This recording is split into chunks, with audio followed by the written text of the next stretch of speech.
राधे राधे मेरे प्यारे भाइयों बहनों माताओं व बंधुओं, सनातन धर्म चैनल में आपका स्वागत है। यदि आपने हमारा चैनल अब तक सब्सक्राइब नहीं किया है तो जरूर करें और बेल आइकॉन दबाना ना भूलें ताकि आपको हमारी आने वाली सारी वीडियो की जानकारी सबसे पहले हो सके। तो चलिए शुरू करते हैं। दशा माता व्रत कथा। पुराने समय की बात है कि एक घर में एक जेठानी देवरानी थी। वे दोनों निसंतान थी। वे मेहनत करके पेट पालती थी। दोनों व्रत पूजन कुछ भी नहीं करती थी।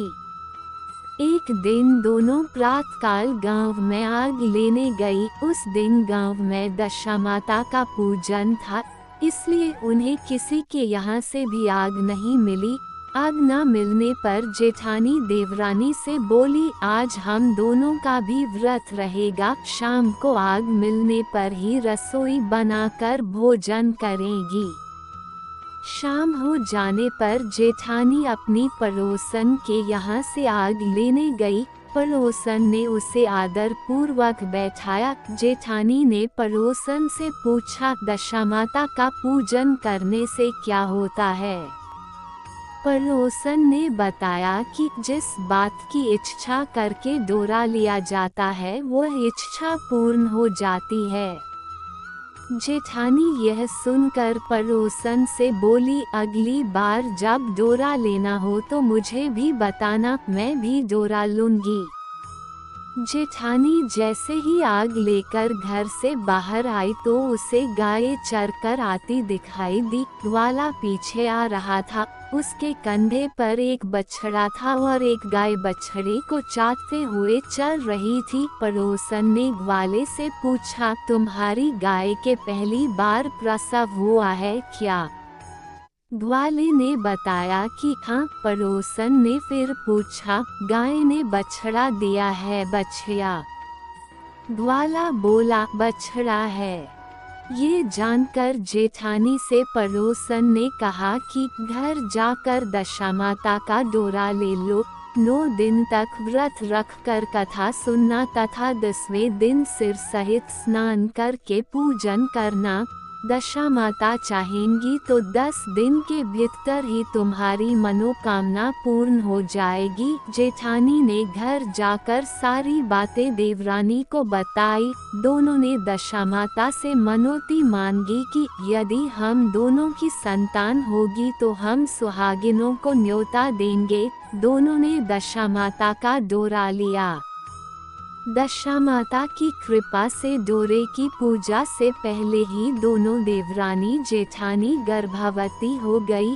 9 महीने 9 दिन के बाद दोनों ने यहाँ 2 लड़कों ने जन्म लिया। बालकों के नामकरण संस्कार के बाद देवरानी ने जेठानी से कहा, हमने जो सुहागिनों को न्योतने की मनोती मांगी थी उसे अब पूरा करना चाहिए। जेठानी ने कहा कि अभी ऐसी क्या जल्दी है? जब लड़कों का अन्नप्राशन संस्कार होगा तब सुहागिनों को न्योता देंगे। जब लड़कों का अन्नप्राशन संस्कार हुआ तब देवरानी ने जेठानी से सुहागिनों को न्योतने की बात कही, परंतु जेठानी ने बात को टाल दिया और कहा कि लड़कों के मुंडन संस्कार पर सुहागिनों को न्योता देंगे। होते होते कुछ समय बाद लड़कों का मुंडन संस्कार भी हो गया। देवरानी ने जेठानी को सुहागिनों के न्योतने की बात कही। जेठानी बोली, लड़कों की सगाई के समय ही सुहागिनें न्योती जाएगी। लड़के बड़े हो गए, उनकी सगाई भी हो गई, परंतु जेठानी ने अब की बार भी सुहागिनें नहीं न्योती। जेठानी बोली, जिस दिन लड़कों के फेरे होंगे उसी दिन सुहागिनों को न्योता देंगे। इस पर देवरानी बोली, बहन, तुम्हारी जब इच्छा हो तब सुहागिनों को न्योता देना, परंतु मैं तो लगन के दिन ही सुहागिनें को न्योत दूंगी। देवरानी ने लगन के दिन ही सुहागिनों को न्योता दिया, परंतु जेठानी ने कुछ भी परवाह न की। लग्न के बाद मात्र का पूजन करके दोनों दूल्हे बारात सजाकर बैंड बाजे सहित ब्याहने चल दिए। देवरानी के बेटे का विवाह बड़े धूमधाम से सकुशल पूर्ण हो गया, परंतु जेठानी ने सुहागिनों को न्योता नहीं दिया था, इसलिए दशामाता ठीक फेरों के समय उसे उठा कर ले गई। दूल्हे के सहसा गायब हो जाने के कारण वर कन्या दोनों में हाहाकार मच गया। उसकी बारात खाली हाथ घर लौटकर आई, परंतु लड़की की माता बड़े संकट में पड़ गई। इस अधब्याही लड़की से कौन विवाह करेगा? पड़ोस की चतुर सुहागिनों ने लड़की की माता को समझाया कि ब्याह का जो सामान बचा है उस सामान को लड़की के हवाले कर दिया जाए। लड़की भिखारियों को सदाव्रत देने लगी। एक दिन एक साधु तीर्थ यात्रा करता हुआ वहां आया। गांव से घने जंगल में एक पीपल का पेड़ था। लोग इस पीपल के पेड़ को पारस पीपल कहते थे। उसी पेड़ पर दशामाता का निवास था। साधु चलता चलता शाम को उसी पेड़ के नीचे ठहर गया। झाड़ूदार ने आकर उसी पेड़ के पास के मैदान में झाड़ू लगाई।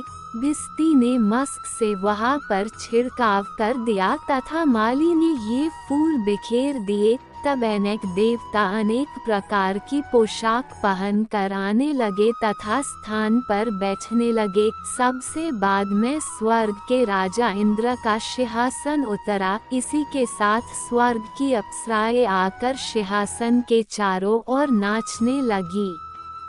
उसी समय अधब्याहे लड़के को गोद में लेकर दशामाता पीपल के पेड़ से नीचे उतरी। इंद्र के साथ स्वर्ग से एक सूरा गाय भी आई थी। उसने 2 गिलास दूध दिया था। लड़के ने अधब्याहे के भाग का एक गिलास अलग रख दिया गया। दूसरे गिलास का दूध भी पी लिया। जब तक अप्सराओं का नाच गान होता रहा, दशामाता लड़के को गोद में लेकर बैठी रही। प्रातः काल होते ही देवताओं का दरबार भंग हुआ। साधु भी वहां से चलकर गांव में आया।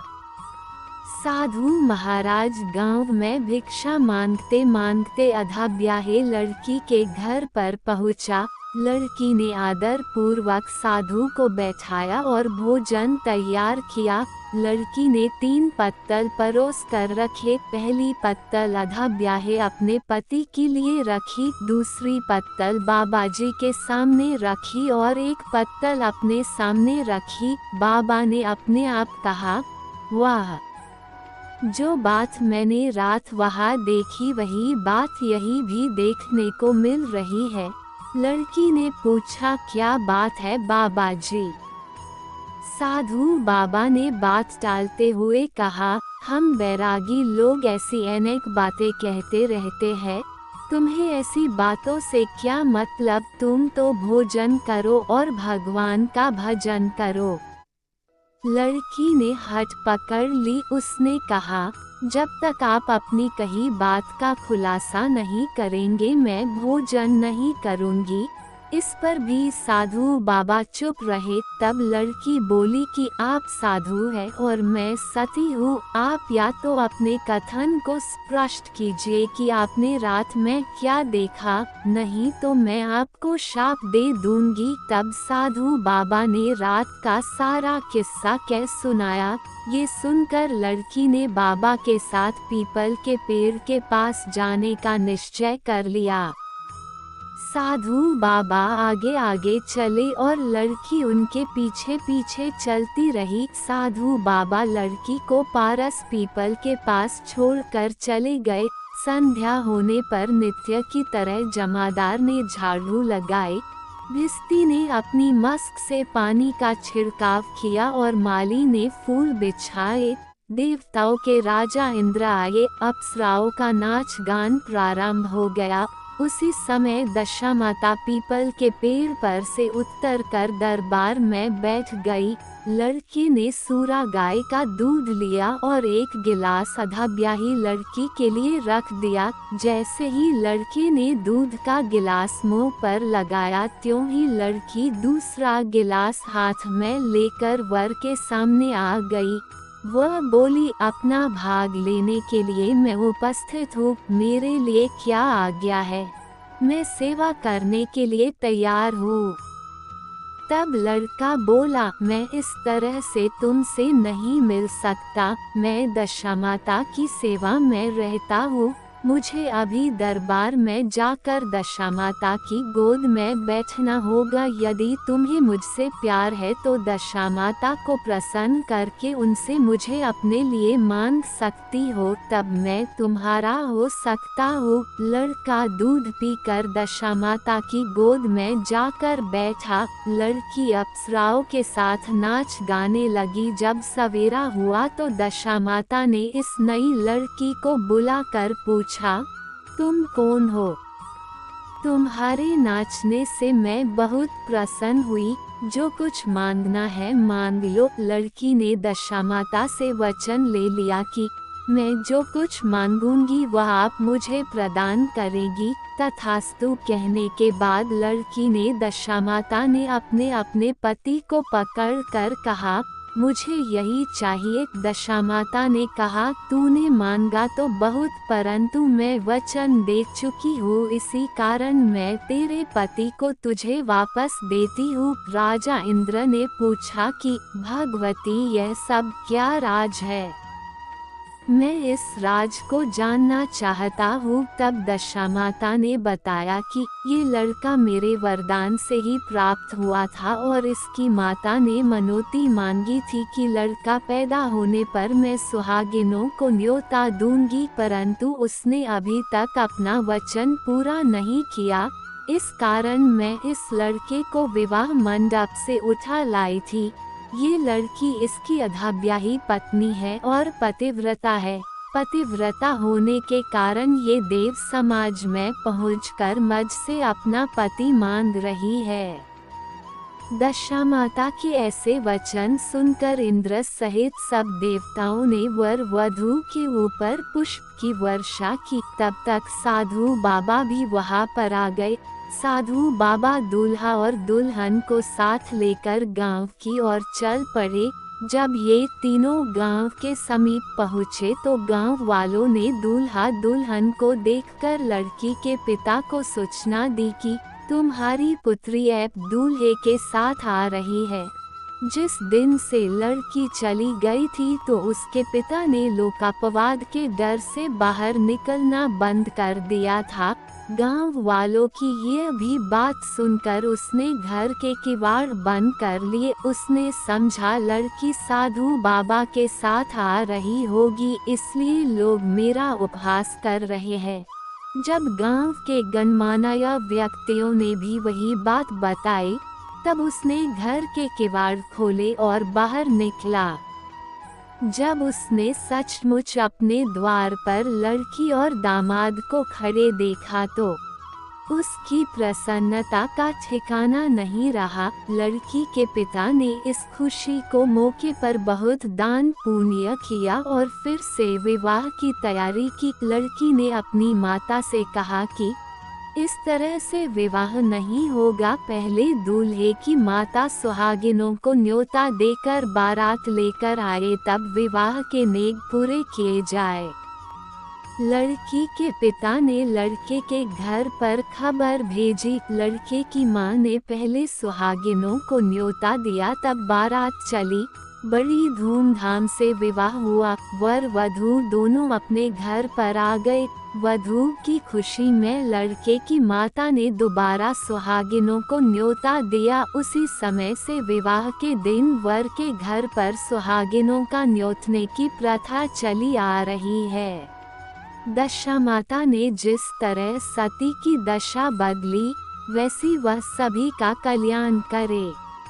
आपको हमारी वीडियो पसंद आती है तो वीडियो को लाइक और शेयर जरूर करें और कमेंट में राधे राधे लिखना ना भूलें।